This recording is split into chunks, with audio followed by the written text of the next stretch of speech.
রাজশাহীর তানোরে গভীর গর্তে পড়ে যাওয়া শিশু সাজিদকে এখনও উদ্ধার করা সম্ভব হয়নি, অথচ এরই মধ্যে পার হয়ে গেছে ২৪ ঘন্টার বেশি সময়। শিশুটিকে উদ্ধারে পাশেই আরেকটি গর্ত খুঁড়ে ফায়ার সার্ভিস। মাটির ৪২ ফুট গভীরে গিয়েও শিশু সাজিদকে দেখতে পাননি তারা। ক্যামেরায়ও ধরা পড়ছে না তার উপস্থিতি। বৃহস্পতিবার বেলা ২টায় ঘটনাস্থল থেকে এই তথ্য জানান এনপিবির রাজশাহী প্রতিনিধি জাহিদ হাসান সাব্বির। তিনি জানান, ফায়ার সার্ভিস ধারণা করছে শিশুটি হয়তো আরও গভীরে রয়েছে। দুপুর ২টায় স্বজন ও স্থানীয়দের সঙ্গে কথা বলেন ফায়ার সার্ভিসের উদ্ধারকারী দল। ঠিক করেন এখন থেকে কোন উপায়ে চালানো হবে এই উদ্ধার অভিযান। বর্তমানে গভীর গর্তে শিশুটিকে বাঁচিয়ে রাখতে অক্সিজেন সরবরাহ অব্যাহত রয়েছে।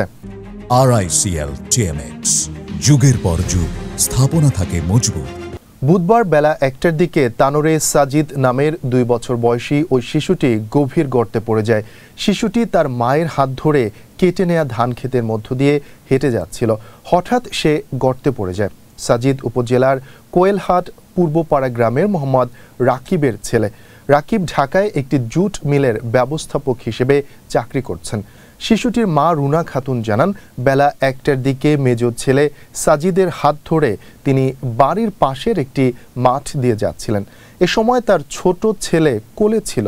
তিনি পেছনে ফিরে তাকিয়ে দেখেন ছেলে নেই। গর্তের ভেতর থেকে মা মা শব্দ শুনতে পান তিনি। গর্তটির ওপরে খড় বিছানো ছিল। ওখানে যে গর্ত ছিল সেটা তিনি এবং তার শিশু সন্তান কেউই তখন বুঝতে পারেননি। ফায়ার সার্ভিস রাজশাহী বিভাগের সহকারী পরিচালক দিদারুল আলম জানান, শিশুটি গর্তে পড়ে যাওয়ার খবর তারা পেয়েছেন সেদিন বেলা ২:৩০টার দিকে।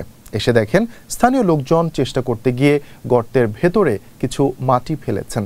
বিকেল ৪টা পর্যন্ত শিশুটির সাড়া পাওয়া যাচ্ছিল। উৎসুক জনতার হট্টগোলে আর সাড়া পাওয়া যাচ্ছে না। ফায়ার সার্ভিস সূত্রে জানা যায়, গতকাল বিকেল ৫:৩০টার দিকে এক্সকাভেটর দিয়ে খনন শুরু হয়। ঘটনাস্থলের পার্শ্ববর্তী চাঁপাইনবাবগঞ্জ সহ রাজশাহী ফায়ার সার্ভিসের ৩টি ইউনিট কাজ করে। তাদের সঙ্গে যোগ দেয় পুলিশ ও সেনাবাহিনী। রাত ১০টার দিকে ছোট এক্সকাভেটর দিয়ে আর খনন করা সম্ভব হয়নি। রাজশাহী সিটি কর্পোরেশন থেকে পাঠানো হয় বড় এক্সকাভেটর। শুরু হয় খনন কাজ। রাতভর একই কাজ চলেছে। আজ সকাল ৮টার দিকে প্রায় ৩৫ ফুট গভীরে গিয়ে মূল গর্তের পাশ কেটে শিশুটিকে পাওয়া যায়নি।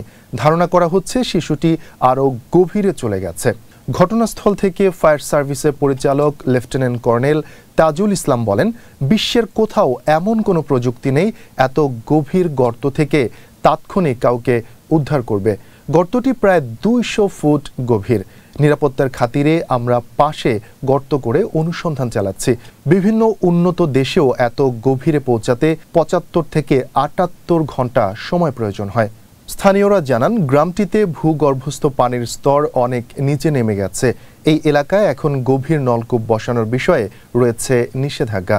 এই অবস্থার মধ্যে কোয়েলহাট গ্রামের এক ব্যক্তি তার জমিতে পানির স্তর পাওয়া যায় কিনা সেটি যাচাই করার জন্য গর্তটি খনন করেছিলেন। সেই গর্ত ভরাটও করেছিলেন তিনি, কিন্তু বর্ষায় মাটি বসে গিয়ে নতুন করে গর্ত তৈরি হয়, আর সেই গর্তেই পড়ে যায় শিশু সাজিদ।